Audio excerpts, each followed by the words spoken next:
Tahun 1960-an, sebuah desa kecil di pedalaman Jawa didera oleh ketakutan yang belum pernah terjadi sebelumnya.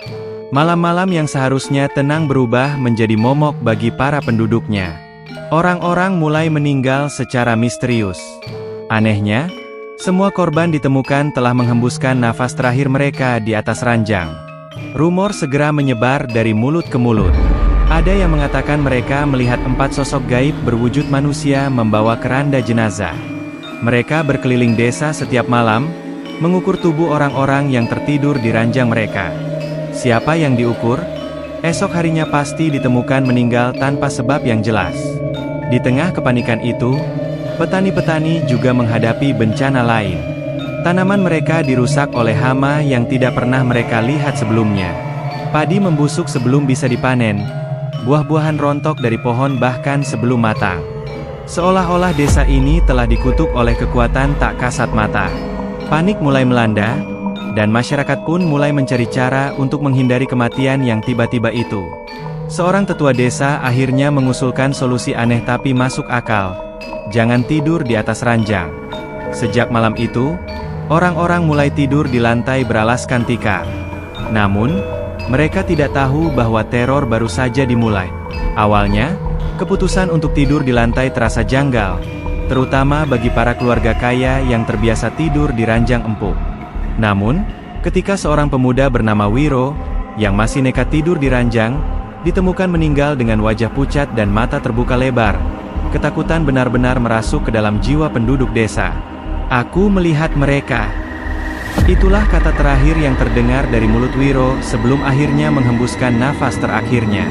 Keluarganya menangis terseduh-seduh, sementara warga yang berkumpul mulai membicarakan kejadian ini dengan suara berbisik. Ada yang mengklaim mendengar langkah-langkah berat di luar rumah pada malam sebelumnya, ada pula yang bersumpah bahwa mereka melihat bayangan hitam melayang di atas rumah Wiro. Tak hanya manusia yang menjadi korban, tetapi hewan ternak pun mulai mati secara misterius. Ayam, kambing, bahkan sapi ditemukan tak bernyawa dengan tubuh yang kaku dan mata yang kosong. Para petani tak bisa berbuat apa-apa selain membakar bangkai ternak mereka agar penyakit tidak menyebar. Namun, masalahnya bukanlah penyakit biasa. Ketakutan semakin menjadi-jadi ketika seorang nenek tua bernama Embok Ranti bercerita tentang legenda lama yang hampir dilupakan. Dulu, ada yang bilang bahwa desa ini pernah dikutuk oleh roh para leluhur karena keserakahan manusia. Dahulu, sebelum desa ini berdiri, ada perjanjian yang harus dihormati. Tapi kita telah melanggarnya. Orang-orang mulai panik.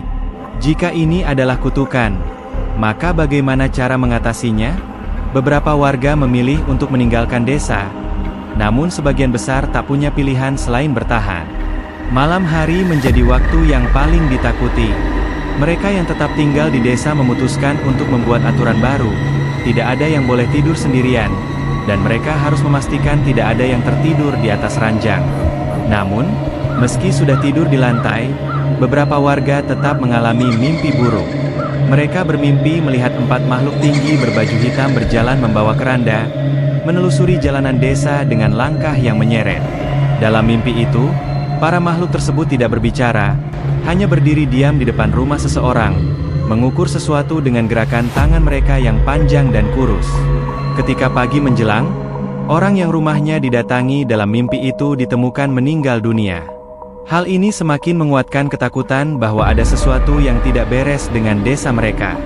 Para warga mulai bertanya-tanya, apakah mereka bisa selamat dari teror yang tak kasat mata ini? Ataukah mereka hanya menunggu giliran untuk dijemput oleh makhluk-makhluk misterius itu?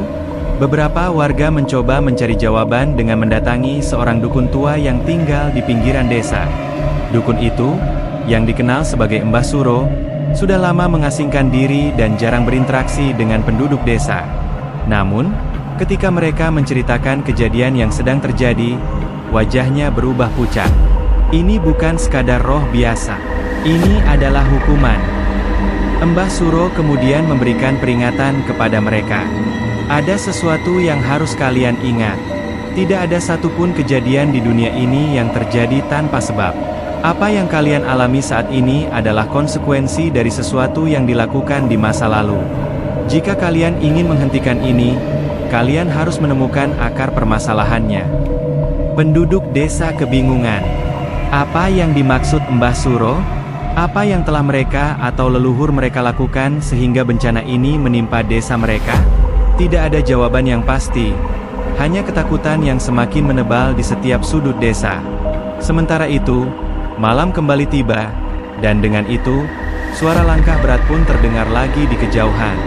Malam demi malam berlalu, dan ketakutan semakin menjadi-jadi. Kepercayaan bahwa tidur di lantai bisa menyelamatkan nyawa semakin kuat.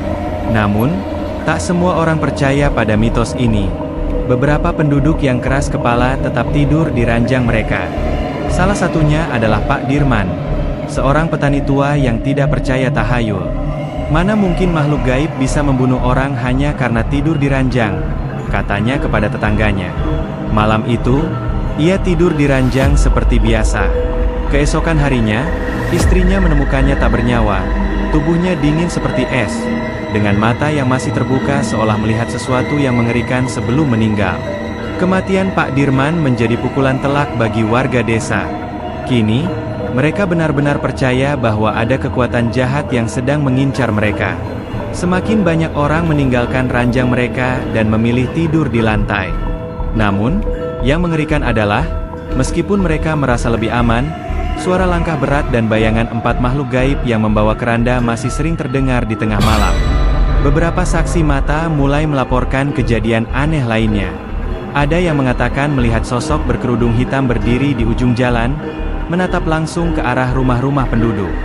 Seorang ibu muda bahkan mengaku mendengar bisikan di telinganya ketika hendak tertidur. Suara yang dingin dan berbisik, "Saatnya tiba." Di tengah kekacauan ini, ketakutan mulai menjalar ke anak-anak. Mereka sering terbangun di tengah malam dengan tangisan histeris, mengatakan bahwa mereka melihat seseorang berdiri di pojok kamar mereka.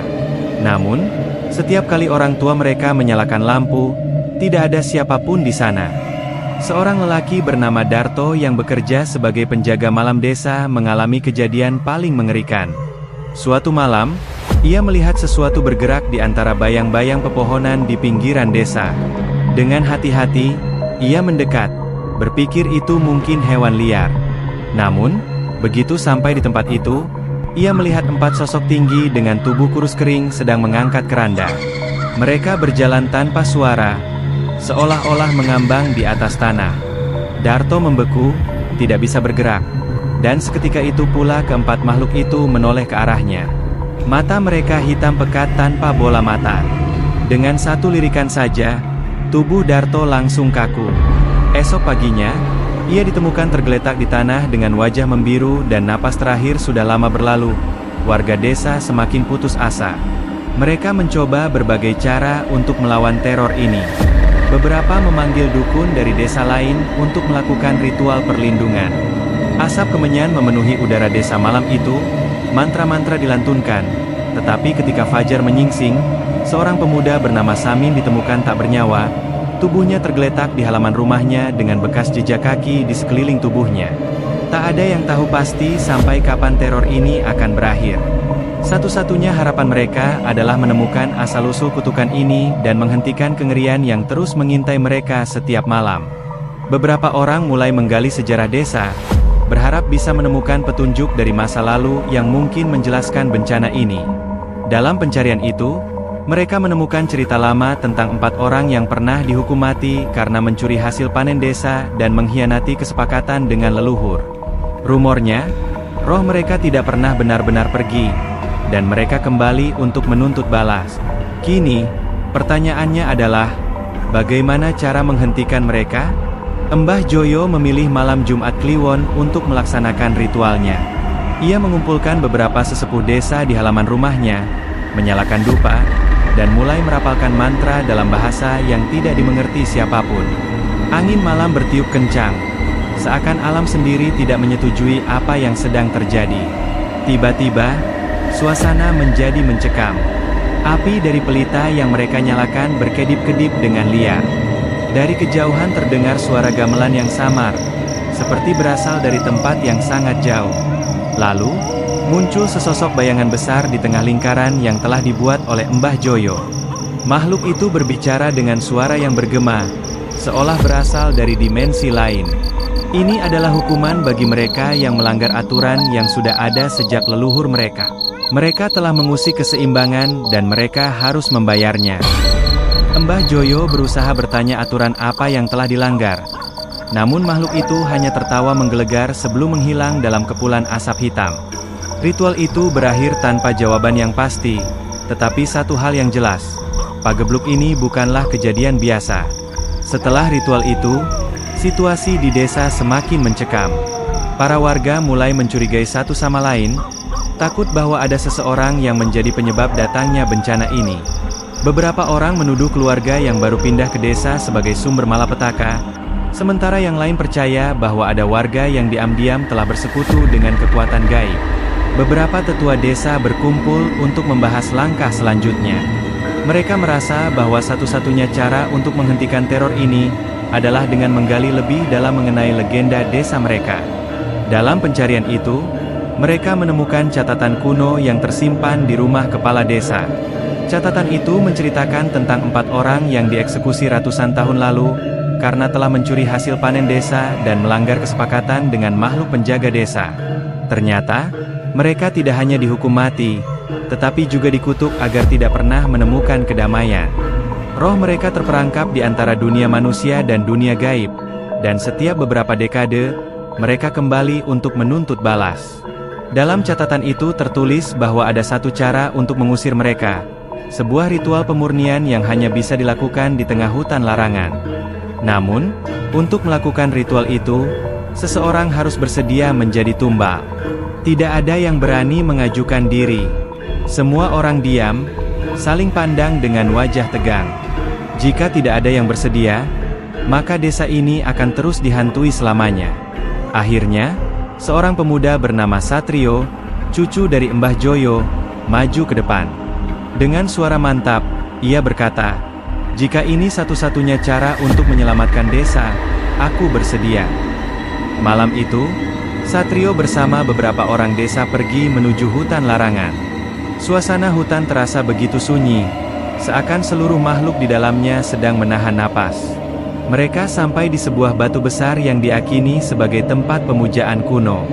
Di sana, mereka mulai melakukan ritual sesuai dengan petunjuk dalam catatan kuno.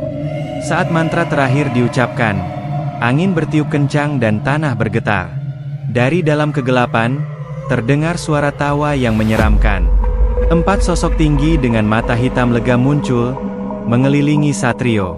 Mereka tidak berbicara, hanya menatapnya dengan ekspresi yang sulit dijelaskan. Lalu, dalam sekejap, mereka menghilang, meninggalkan suara gemuruh di kejauhan. Saat fajar menyingsing, penduduk desa kembali ke rumah mereka. Tidak ada lagi suara langkah berat di malam hari. Tidak ada lagi bayangan yang mengintai. Pagebluk itu telah berakhir. Namun, Satrio tidak pernah kembali dari hutan.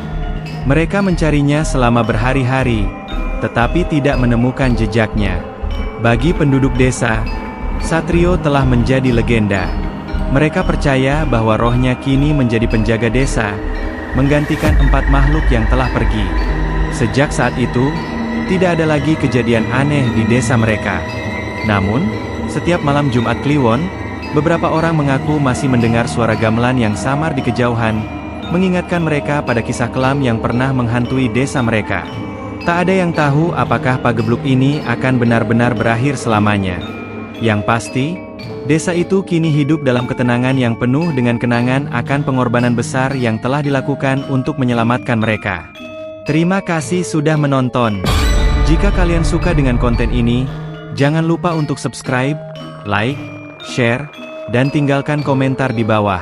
Setiap dukungan dari kalian sangat berarti bagi kami. Sampai jumpa di video berikutnya.